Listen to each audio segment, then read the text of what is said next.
segundo bimestre. A gente termina hoje a matéria, tá? E aí, como eu estava conversando, a aula só podia ser de série, claro, né? Vamos assistir juntos um episódio do Merli, que tem filosofia, a gente pode fazer uma análise. Aí tudo bem, já estou terminando a matéria mesmo, não tem problema.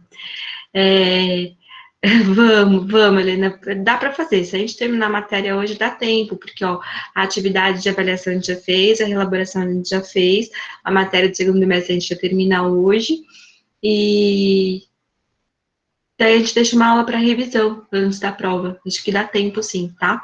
Ou antes ou depois da prova, né? A gente faz uma aula de revisão, começa de repente ali no finalzinho da aula e termina depois. A gente pode discutir um episódio, por exemplo, The Good Place também, tem bastante filosofia, tem bastante série bacana. Turma, para aqueles que entraram agora, né? Tava passando um recado aí para galerinha sobre a reelaboração. The Good Place é bom, eu gosto, Helena. Sobre a reelaboração. Não sei o que houve ali no Moodle, que colocou que várias reelaborações foram entregues com atraso. E aí eu fui, assim, na correção, eu fui pelo comando do Moodle, né? Depois que eu fui me tocar que, na verdade, não tinha sido entregue com atraso, estava dentro da data. Então, eu não sei se teve alguma atualização ali que freou, né, a entrega e depois liberou tudo, o que aconteceu, mas estava com essa ordem de que tinha sido entregue com atraso. Então, eu vou rever, né, aquelas que eu tinha descontado por ter sido entregue por atraso, e aí eu atualizo a nota para vocês, mas só vou conseguir fazer isso de final de semana, tá bom? Então, aguenta aí.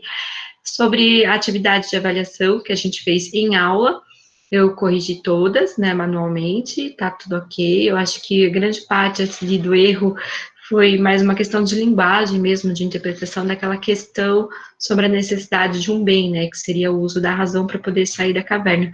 Mas as questões, em grande parte, acho que vocês perceberam que repete a mesma pergunta, só que de maneiras diferentes, principalmente o lado de dentro e o lado de fora, a essência, a inteligência, aparência e inteligência. Então, repetem um pouco a mesma pergunta, só que com linguagens diferentes, tá?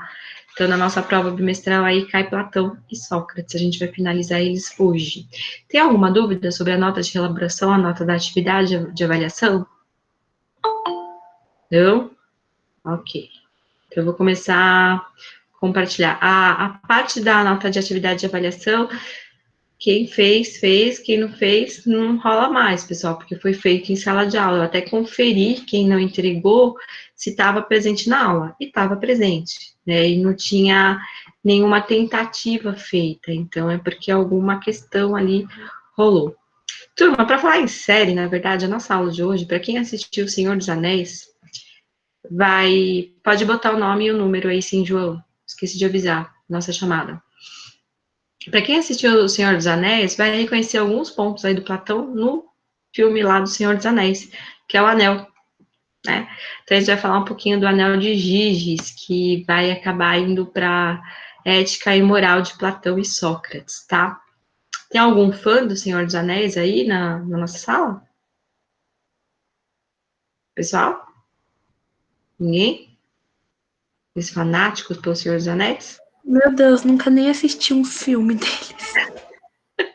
Só o Fabrício que colocou uma carinha, tipo, né? O melhor filme da história, segundo o João. Ok, então vocês vão reconhecer aí alguns pontos aí. Então, o Platão, deixa eu só ir lá para a tela que eu estou compartilhando com vocês, para falar de filosofia ética e moral aí do Platão e de Sócrates, a gente vai pelo Anel de Giges, que o Platão descreve lá no livro 2 da República, né? Então, é aquele livro que ele escreve depois que ele sai da cidade de Atenas, que ele se revolta com a democracia. Mas ele vai ter uma narrativa que ele conta de uma história de uma aula de Sócrates. Então, essa parte do livro da República, a filosofia de Platão e de Sócrates, não tem como a gente separar o que é de que ali, tá? Porque a República é um livro escrito por Platão depois da morte de Sócrates, quando ele se revolta já com a democracia e sai da cidade. Mas ali no meio ele retoma essa aula de Sócrates. Então não tem como a gente separar essa parte da filosofia política e ética que está escrito lá no livro da República. Então, só para vocês entenderem a história do Anel de Giges, né? É uma história contada por Platão na República para discutir se o homem agiria corretamente caso tivesse o poder de fazer maldade sem ser percebido, porque o Anel de Giges é um anel que você coloca e você some, você desaparece. Então, no diálogo você fica invisível. No diálogo, né, do livro, Glauco, que é um dos alunos do Sócrates, discorda de Sócrates e insiste em dizer que justiça e virtude não são de fato desejáveis em si mesmas, que as pessoas não desejam, então, ser pessoas virtuosas e pessoas justas, e para o Platão, o nosso maior desejo é ser pessoas justas e virtuosas. Então, o importante é aparentar ser um homem justo e bondoso, e não é necessário ser de fato justo e bondoso, você pode ser só aparentemente ser justo e bondoso. Todo mundo acha que você, que pessoa mais justa, que pessoa mais boazinha, só que no fundo você não é. Então, em apoio à sua afirmação, Glauco oferece a seguinte história, que sugere que a única razão pelo qual as pessoas agem imoralmente é que eles não têm o poder de se comportar de outra forma, eles só agem imoralmente porque a sociedade cobra isso da gente, porque se a gente quisesse agir da maneira que a gente quer, a gente agiria de outra maneira. Basta retirar o medo da punição e do julgamento também, né? E a pessoa justa e injusta se comportará da mesma maneira, injustamente e imoralmente. Então, se a gente pudesse agir da maneira que a gente quer, a gente seria pessoas injustas e também imorais. Como toda hora a gente está sendo cobrado, a gente guarda quem a gente realmente é. Então, esse texto aí que descreve essa história do anel de Giges, né? Giges era um pastor a serviço do rei de Lídia. Lídia é uma região, tá? Houve uma grande tempestade, um terremoto, que se fez uma abertura na terra, no lugar onde ele estava alimentando seu rebanho. Espantado com a visão, ele desceu até a abertura, onde, entre outras maravilhas, viu um cavalo oco de bronze com portas. Giges, então, se agachou e viu o corpo de um homem com apenas um anel de ouro no dedo. Ele pegou o anel e voltou para a superfície, junto com seu rebanho. Com esse anel no dedo, foi assistir uma assembleia habitual dos pastores, que se realizava todos os meses, para informar o rei o estado dos seus rebanhos. Deixa eu só autorizar um aluno a entrar aí, só um minutinho, turma. Gabi. Pronto. Então, voltando lá para os slides. Então, tendo ocupado o seu lugar no meio dos outros, né, ele entra lá na reunião no meio de todo mundo, virou sem querer o engaste do anel para o interior da mão. Então, o anel tinha um desenho do lado de fora e ele virou isso para o lado de dentro, né, da mão. E imediatamente se tornou invisível aos seus vizinhos, que falaram dele como se ele não estivesse ali, como se ele não encontrasse ali. Assustado, apalpou novamente o anel, virou o engaste para fora e tornou-se visível. Logo em seguida, repetiu a experiência para ver se o anel tinha realmente esse poder, e reproduziu seu mesmo prodígio. Virando o engaste para dentro, tornava-se invisível, para fora, ele era visível. Assim que teve certeza, conseguiu juntar-se aos mensageiros que iriam conversar com o rei. Chegando ao palácio, seduziu a rainha, conspirou com ela a morte do rei, e matou o rei, e assim obteve o poder aí, casando-se com a rainha também. Agora, suponha que existem 2 anéis desta natureza, e o justo recebesse um, e uma pessoa injusta, o mesmo anel. É provável que nenhum fosse de caráter tão firme para perseverar na justiça e para ter a coragem de não se apoderar dos bens de outra pessoa. Afinal, você é invisível, ninguém sabe que você está ali, né? Afinal, ele poderia tirar sem receio o que quisesse dos mercados, das lojas, introduzir-se nas casas para se unir a quem lhe agradasse, matar uns, libertar outros da prisão e fazer o que quisesse, tornando-se igual a um Deus entre os homens. Agindo assim, nada o diferenciaria do mal. Ambos tenderiam para o mesmo fim. Isto é, uma grande prova de que ninguém é justo por vontade própria, mas por obrigação. Não sendo a justiça um bem individual, visto que aquele que se julga capaz de cometer a injustiça, comete. De fato, todo homem pensa que a injustiça é individualmente mais proveitosa que a justiça, e pensa isso com razão.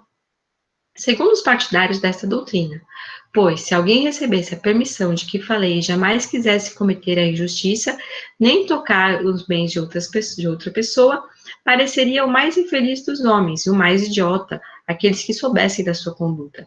Em presença um dos outros, iriam elogiá-lo, mas para se enganarem mutuamente por causa do medo de se tornarem vítimas de injustiça. Eis o que eu tinha que dizer sobre este assunto. Então, isso é uma fala do Glauco, né, ali para o Sócrates, tentando convencer para o Sócrates que a gente só age de maneira justa e boa na sociedade porque a gente é julgado. Porque se a gente pudesse agir da maneira que a gente quer, se a gente fosse invisível, não fosse ter os olhos, né, dos outros olhando o que a gente faz, a gente agiria de maneira injusta, tá? E de maneira maldosa aí.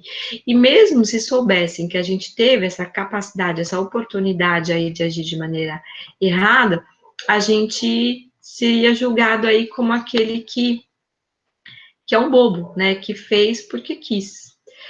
Pessoal, dentro dessa historinha do Anel de Giges, deu para entender a história do Anel de Giges? Sim. Ok. Também a gente tem uma releitura moderna através de um rap, que eu vou colocar aqui para vocês, tá? Só um minutinho.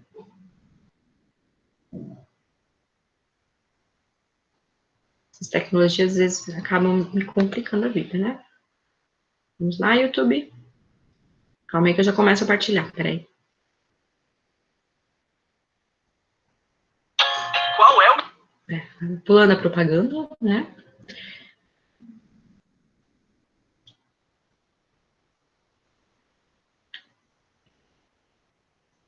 Eu nunca compartilhei YouTube, vamos ver se vai dar certo, tá, pessoal?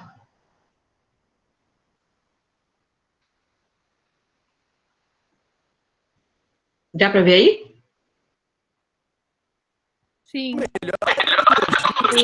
a nós. Olha, não tá nada mal. Gente, tá cortando, não tá? Tá, Tá. né? Tá, eu acho que para fazer diferente é mais fácil eu colocar para vocês aí no chat, cada um assiste o seu, não seria melhor? Ou a gente tenta? Bom, eu vou tentar, vai. Se ficar ruim, a gente faz isso, tá? O Humberto fez isso uma vez, tipo, falou pra gente, ele mandou o link e aí a gente viu na sua Bom, casa. vamos tentar. Se não der certo, a gente compartilha o link. Vamos lá. Não vai dar certo. Eu vou colocar o link aí para vocês. Cada um assiste o seu, fica mais fácil.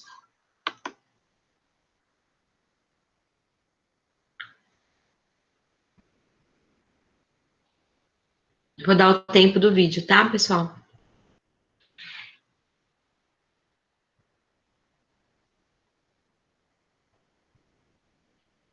E vou desligar meu microfone também para poder ver o tempo aqui.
E aí, pessoal, pronto aí? Muito legal, né, Eni? Então, essa releitura do Anel de Giges, ele fala que, na verdade, hoje em dia é o celular, né? Porque no celular você não está ali fisicamente, você é invisível. Você é um nome ou você é uma imagem. Então, as pessoas hoje... É, exato, Julia, muito bom, né, essa releitura. As pessoas usam hoje o celular como um Anel de Giges, mas eu acho... Assim, o vídeo é muito bem feito, a música também é muito bem feita. E é dentro desse contexto aí do Anel de Giges, dessa questão de ser justo, mesmo quando ninguém está vendo que você vai ser justo, que o Sócrates, né, via Platão aí que a gente conhece, vai desenvolver a teoria da ética e moral dele. A principal questão que ele coloca é: será que as virtudes podem ser ensinadas? Será que você pode ensinar um homem a ser justo? E que esse homem vai ser justo mesmo que ninguém esteja vendo? Mesmo se vai conseguir ser honesto, mesmo que só ele saiba das suas próprias ações? Então, essa é a principal questão que o Sócrates coloca. Claro que para a pessoa poder ter essa consciência, ela precisa de entender que aquele diálogo de 2 em 1 que a gente realiza com a gente mesmo é onde a gente constrói a nossa dignidade, como a gente vai querer se mostrar perante ao outro, né? Então, se eu sou desonesta, se eu sou injusta, mesmo quando ninguém esteja vendo, aquele diálogo não vai estar harmonioso, né? Eu vou estar com uma consciência pesada. Então, se eu não sou digna para me apresentar nem mesmo diante de mim, como é que eu vou ser digna para me apresentar diante do outro? É isso que o Sócrates vai colocar ali em resposta ao Glauco. Então, a gente vai ver um pouco esse esquema da filosofia ética e moral de Platão e de Sócrates. Uma pergunta, pessoal, uma dúvida: o que vocês fariam se vocês pudessem ter o Anel de Giges? Hein? Alguém tem ideia? Não? Acho que a única coisa legal que eu faria seria pegar um avião pro Havaí. Só. Ah, tudo bem, até aí ok. Você só ia viajar de graça. A Lara não ia cometer Nossa, nenhuma maldade. eu sempre imaginei, tipo, sabe aquela prova onde você vai se ferrar muito? Você tem certeza que você, tipo, vai tirar uma baita nota? Uhum. Olha, com certeza eu pegaria o gabarito da prova do professor escondido. Ai, que errado.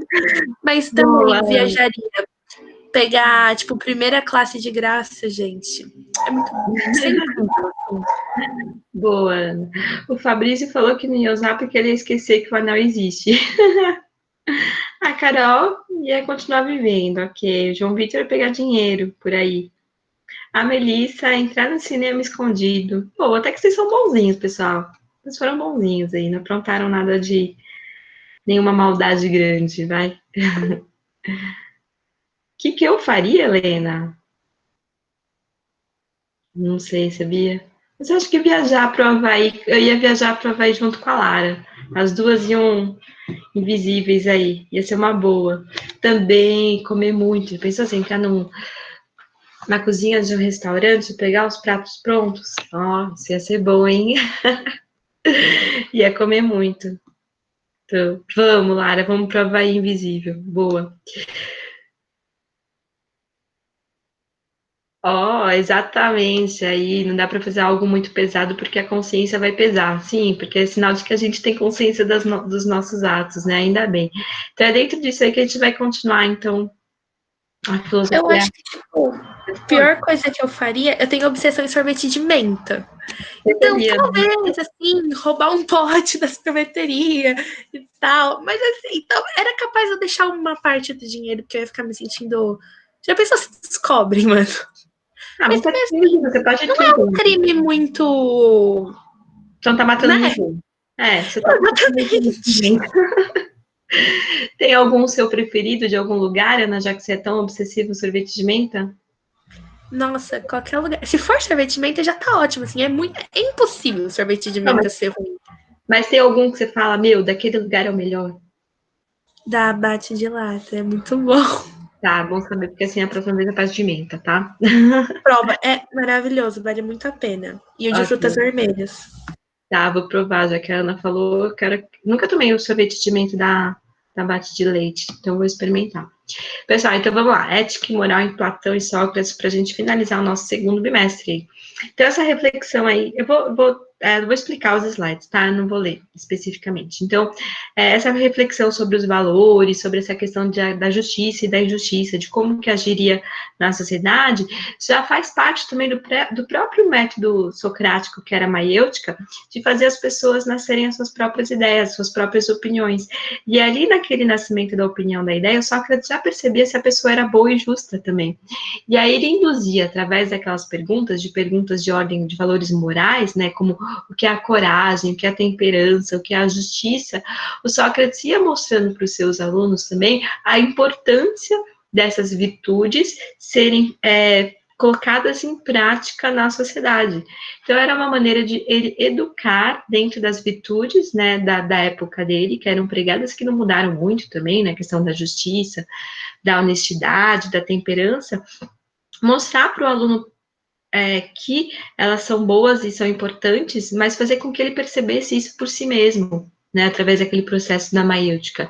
E um dos pontos principais aí da filosofia de Sócrates é, será que essas virtudes podem ser ensinadas? Como que elas precisam ser ensinadas para você constituir aí um povo educado e um povo justo? Então, tais perguntas socráticas procuravam fazer o seu interlocutor, os alunos de Sócrates, refletirem nessas questões, evidenciando, assim, o caráter da filosofia, né, da importância da reflexão de si mesmo, dentro desse método maiêutico. Quando você pensa sobre si mesmo, sobre as suas próprias ações, você começa a perceber como que você age no mundo. E aí você percebe o que falta, né? O que tá bom para você poder ser uma pessoa justa e uma pessoa digna perante o outro.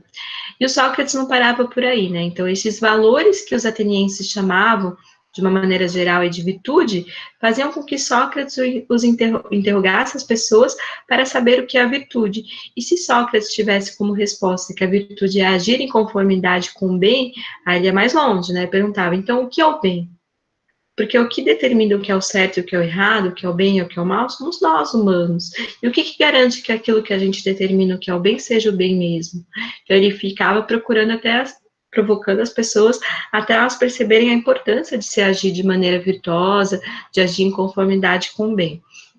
Então, Sócrates, ele procurava, de alguma forma, indagar os cidadãos atenienses a respeito das virtudes, sua essência, valor, obrigação, como saber se uma conduta é boa ou não, virtuosa ou reprovável, porque o bem é uma virtude e o mal é um erro, se é preferível ser justo ou injusto, e esses questionamentos, Sócrates forçava os indivíduos a refletirem sobre si mesmos e sobre as suas próprias ações. Além disso, a indagação ética socrática dirige-se não só ao indivíduo, mas à própria sociedade. E o Boris chegou aqui para participar da aula, o pessoal está chorando aqui no meu pé. As questões socráticas podem ser consideradas como fundamento da ética e a filosofia moral, porque procuravam definir um campo no qual os valores morais podem ser estabelecidos, além de tentar encontrar seu ponto de partida, que para Sócrates é a própria consciência do agente moral, é aquele diálogo de si consigo mesmo. Então, o sujeito ético, né, diria Sócrates, é aquele que sabe o que faz, conhece as causas e os fins de suas próprias ações e a essência dos seus valores morais. Daí a importância de toda a filosofia ética e moral socrática e de você saber o que é o justo, saber reconhecer o que é o injusto para poder agir, tá? Então, para o Sócrates, a nossa alma é a consciência e a personalidade intelectual moral, sobretudo a razão, o conhecimento, o diálogo de si consigo mesmo. Espera só um minutinho, pessoal. Eu já termino em 10 minutos, vocês podem esperar? Eu tenho reunião 15h30. Então, a alma é a nossa consciência, a nossa personalidade intelectual e moral. E, sobretudo, a razão e conhecimento. O corpo é só um instrumento dessa alma. O corpo obedece à nossa razão, aquilo que a gente manda, aquilo que a gente pensa, né? A virtude é uma virtude que vem da alma, dessa alma racional, desse diálogo de si consigo mesmo. É aquilo que torna perfeita a ciência, o conhecimento, e manifesta-se como um autodomínio. Por que autodomínio? Porque é sinal de que você se reconheceu, que você conheceu a si mesmo, né, a sua razão, suas opiniões e até mesmo a sua paixão. E ela vai agir de maneira não violenta. A razão se impõe pela convicção e não pela força. Você consegue convencer o outro daquilo que você quer, da maneira que você está certa. E tudo isso você age de maneira usando a sua própria liberdade, porque parte do seu próprio ser, tá? Agora, se você não faz aquele diálogo de si consigo mesmo, se você não usa a sua alma racional e a sua consciência, você cai num vício.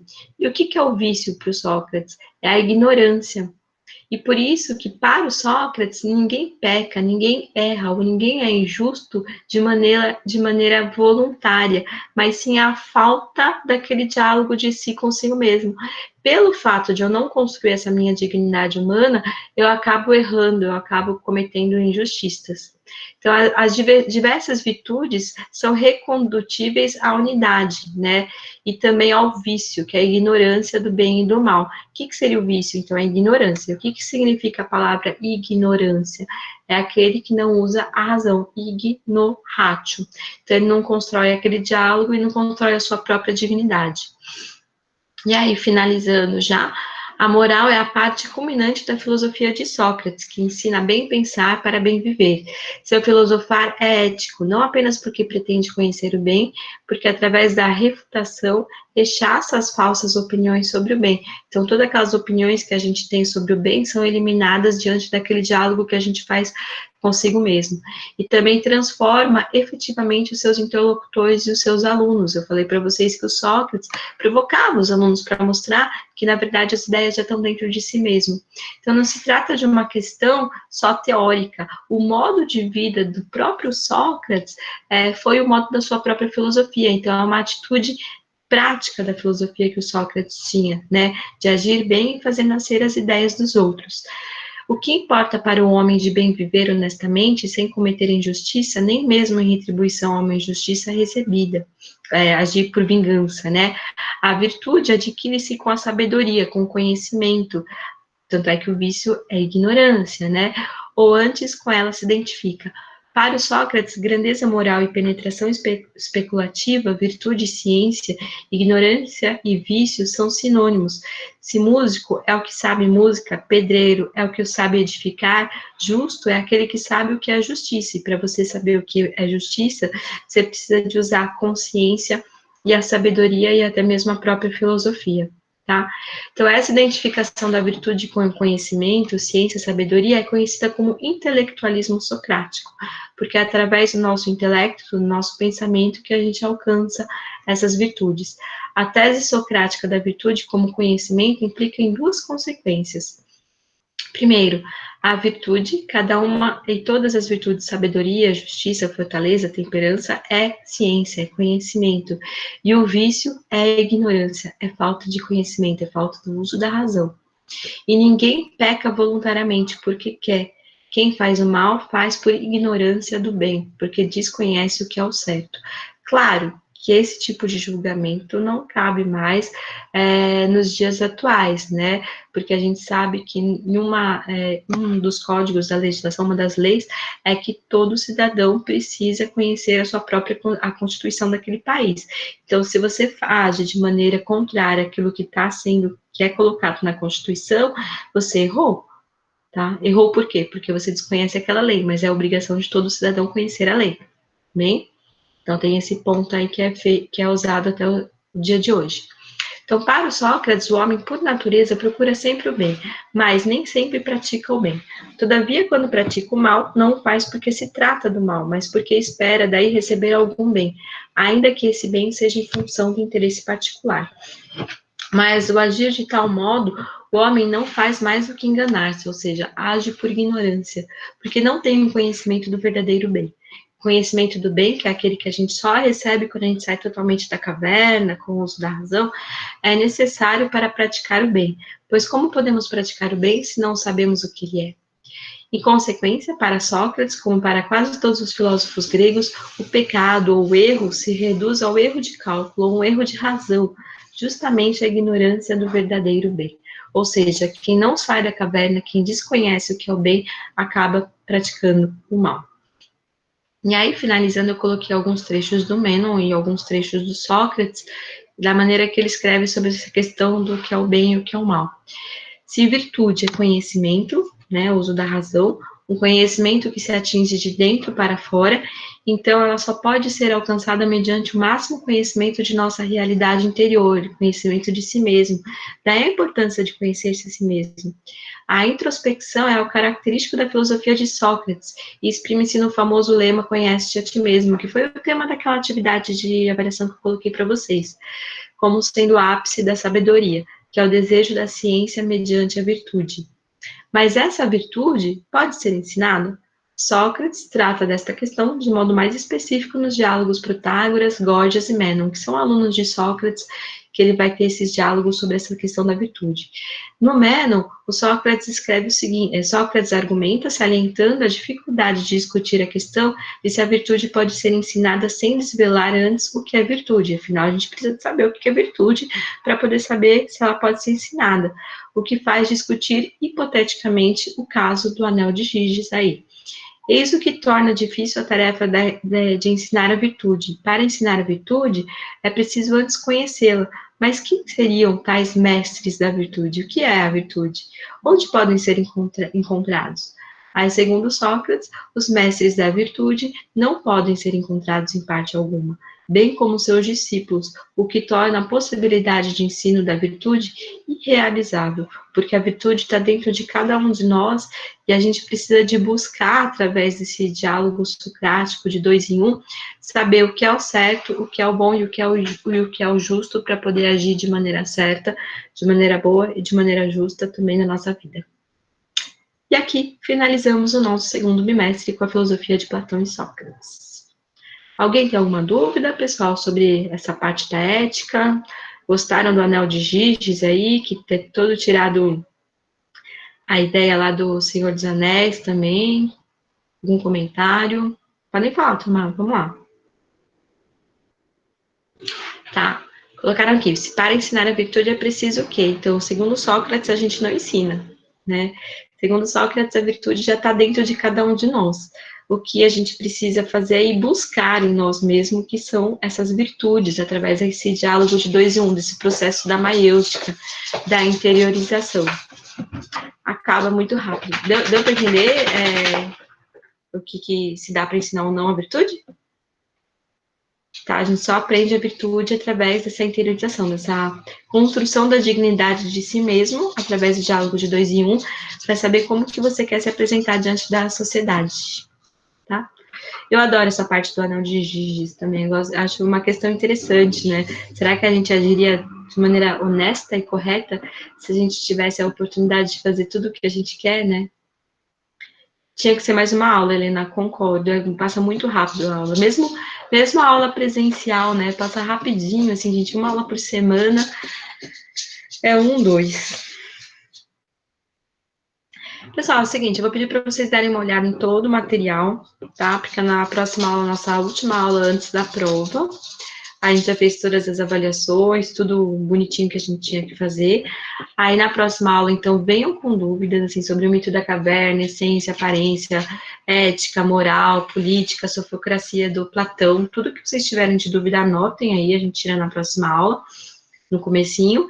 E aí, depois eu vou, então, selecionar um episódio rápido do The Good Place, ou alguma coisa assim, para a gente poder, ou então até mesmo um novo vídeo para a gente poder discutir na próxima aula, porque a gente já terminou com a matéria, tá, Julia? A gente faz uma coisa diferente, faz um debate, não sei, vou pensar em algo diferente aí para vocês, tá bom? A gente já, Boris invadiu a aula, a gente já terminou a aula aqui, tá? É uma ótima semana para vocês, pessoal. Beijos para todo mundo. Vou parar a gravação aqui agora. Tchau, Tchau, Julia.